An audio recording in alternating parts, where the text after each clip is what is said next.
Hi, Leo, Sun, Moon, and Ascendant. This is Dane, and I'm going to be doing your April 1st to the 15th, 2024 reading for you. Now, I ask if this reading resonates with you. Don't forget to like, comment, and subscribe. It helps me out tremendously, and it's all the things that YouTube likes to see. So, thank you so very much.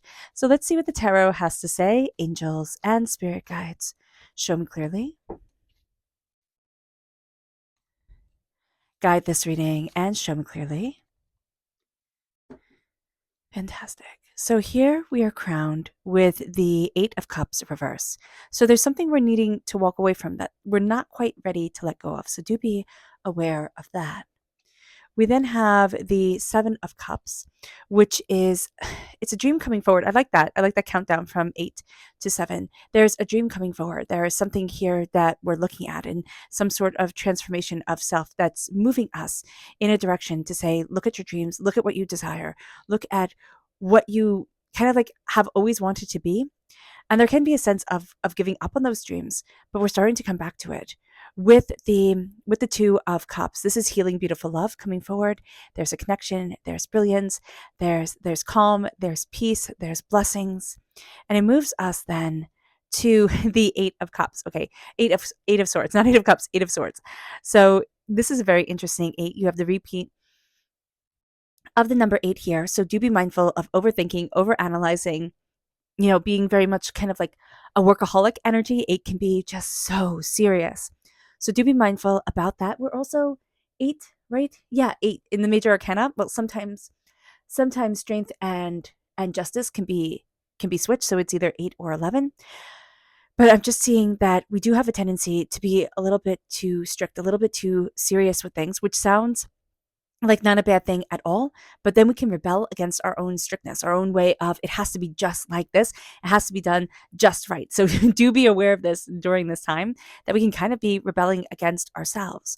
With the Eight of Swords, we tend to overthink, overanalyze, we get caught way too much in our own head. It's just a little cage we've made for ourselves in our mind, and Spirit's saying stop that. We all do it. Like, that is something we all do, and it can just be very overwhelming, right? When we enter into this time where we're overthinking, overanalyzing, we trap ourselves in it. So just be aware of this.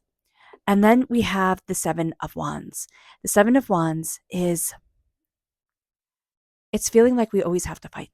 It's feeling like I have to stand up for what I believe in. I have to stand up for, what I want, where I'm going, what I desire. And those are all good things, right? Nobody's saying lay down, be a doormat.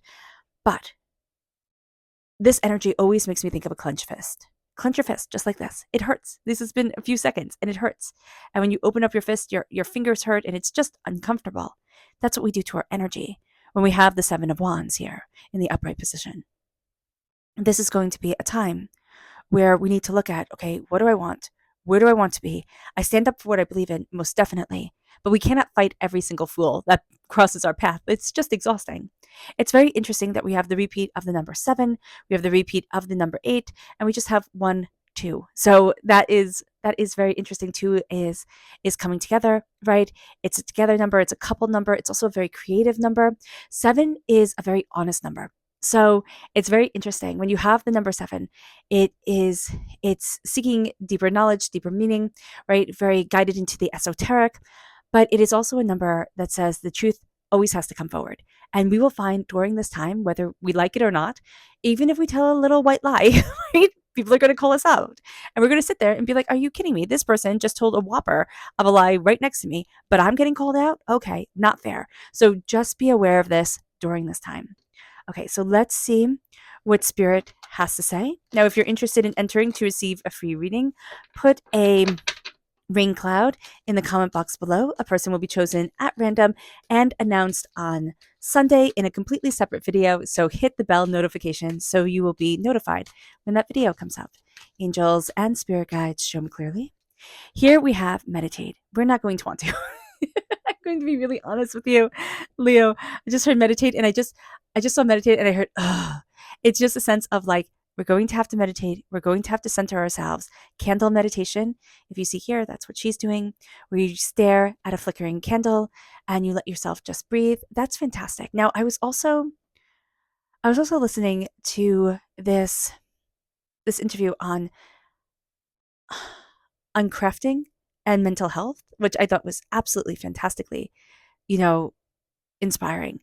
And what it says is what was being said in the research that was being done is that if you do something that takes your attention, right, but just enough of your attention that you need to focus and not just sitting in the nothing, that's actually really beneficial for our health, for our soul, for our mental elasticity and healing.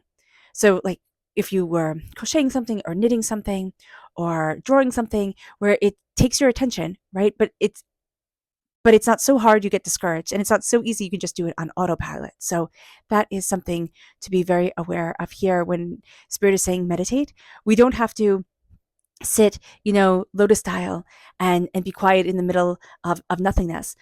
We can be doing something that takes our attention but pulls our focus to a sense of just calm and being. So that is something that I think is very beautiful. Let's see what Spirit has to say with our chakra energy, angels, and spirit guides. Show me clearly. Guide this reading. Here we have clarity reversed. Now, this is the third eye chakra. We are going to need to see things clearly, right, during this time. But yet we have a blockage with our third eye chakra, meaning that we're going to be like, no, I need to see it. I need the ocular proof of the way that I am supposed to move forward. It needs to be based in facts and in logic and in, regimented order. And that can be very much the 8 number coming through, but also very much the 7 where I want to dive deeper into the research of it. I want to see it. I want to understand it. With the clarity that comes forward with the third eye chakra, when we work on the blockage of the third eye chakra, it's like I get to be able to see. And that's through instinct, that's through compassion, and that is through love. And that is going to be a very, very big thing for us during this time. To let ourselves see, but not necessarily have to see with our eyes, but it's like we can see with our mind, with our heart, with our connection. And that's important. Let's see what energy we need to be mindful of during this time. Angels and spirit guides, show me clearly, guide this reading, and show me clearly, angels and spirit guides. This is the Princess of Wands reverse. Now, this is interesting because we're represented by the wands in the minor arcana. And here with the Wands reverse, with the Princess of Wands reverse, which is the Page of Wands in the Rider-Waite-Smith deck, it's like, hey, listen, be mindful of yourself. Be mindful that we can get in our own way. Be mindful that our inner child can come up.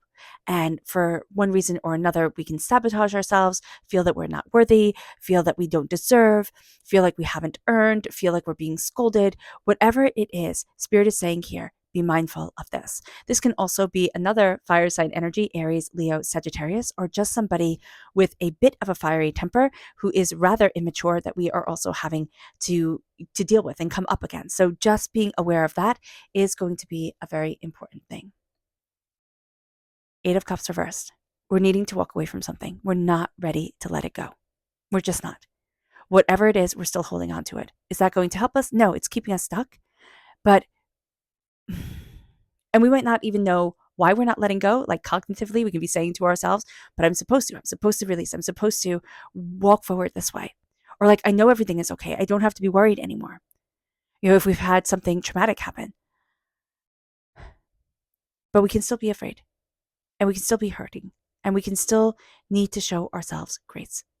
And that can happen through meditation, through calming it down. And by it, what Spirit means is ourselves. Calming ourselves down, centering ourselves, and letting ourselves live in a peaceful world, which is very, very hard because our world is chaotic and loud and overwhelming. And it is time to say no to all the hate, no to all the chaos, and step into ourselves. And as we do so, we start to see our dreams again. We start to see things that inspire us. And Spirit is really saying here, lean more towards the quiet, beautiful things. Our world wants to be filled with noise. And it doesn't mean that if you're saying, oh, but I love playing an instrument, but that's loud. No, do that.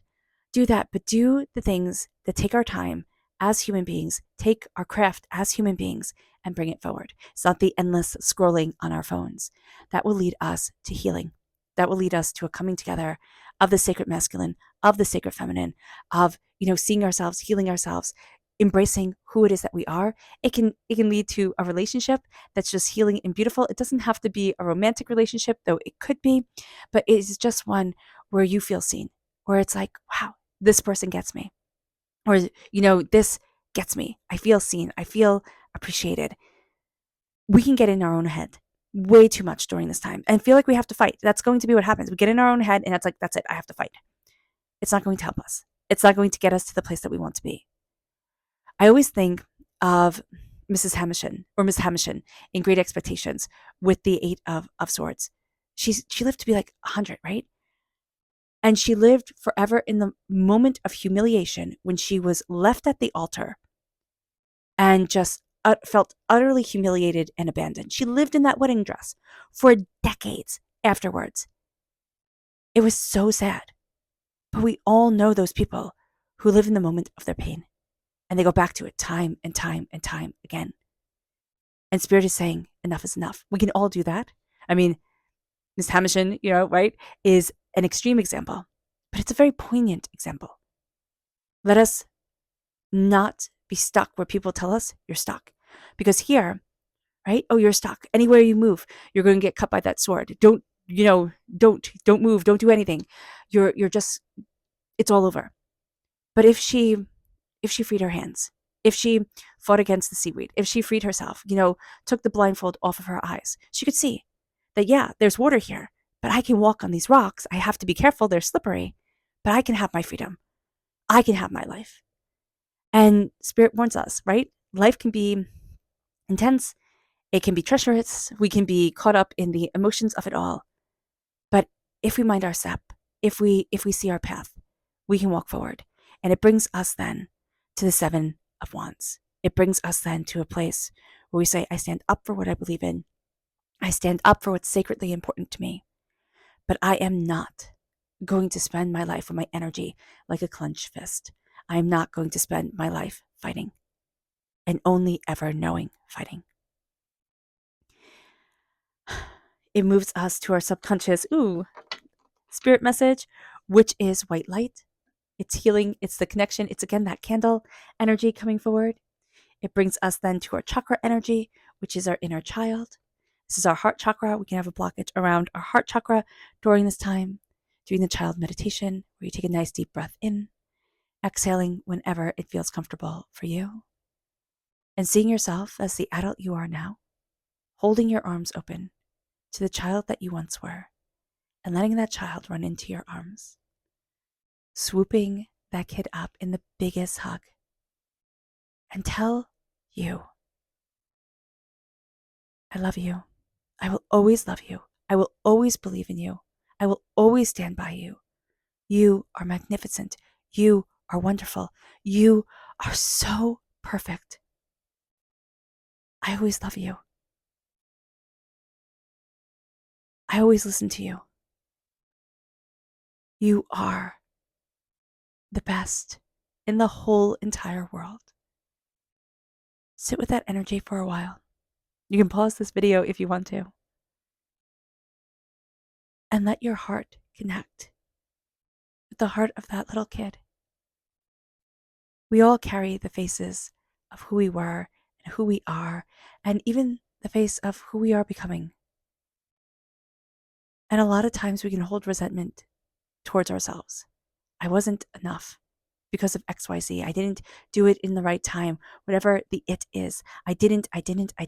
Instead of saying, I love you, you made the best decisions you could at the time. And even if they were the wrong ones, you are on this earth for lessons and learning. I love you. Your subconscious energy to be mindful of is the Knight of Swords reverse. This is air sign energy, Gemini, Libra, Aquarius. This is reckless. The Knight of Swords is the fastest moving knight. And this is the white knight energy, the hero energy. This can be a person who's kind of rather narcissistic, right? Who can love bomb you, say everything is wonderful, I've got you, I'll take care of everything. And then when you're vulnerable, when you open up, they stab you in the back. They're like, that's it.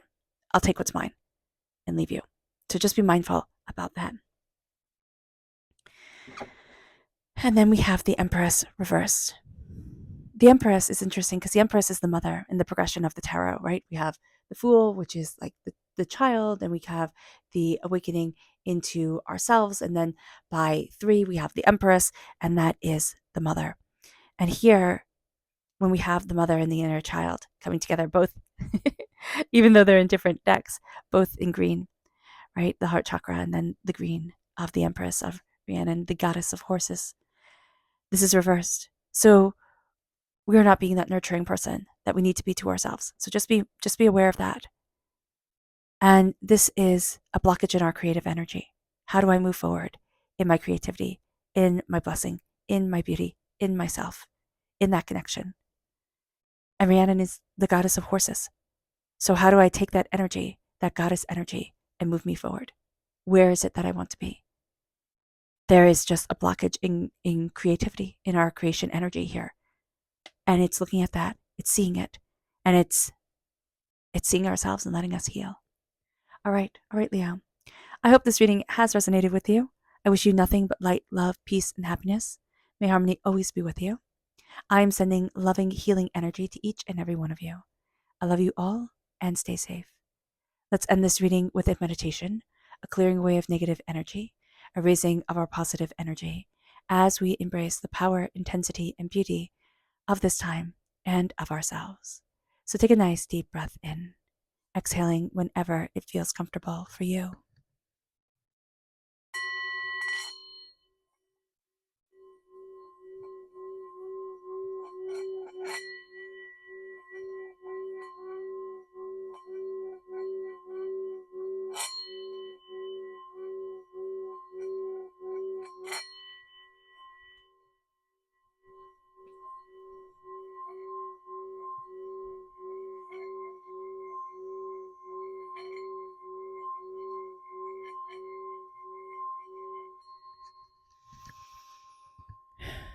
May you move forward in peace and in harmony. Leo, may blessings and prosperity always be with you. I love you all. God bless. Bye.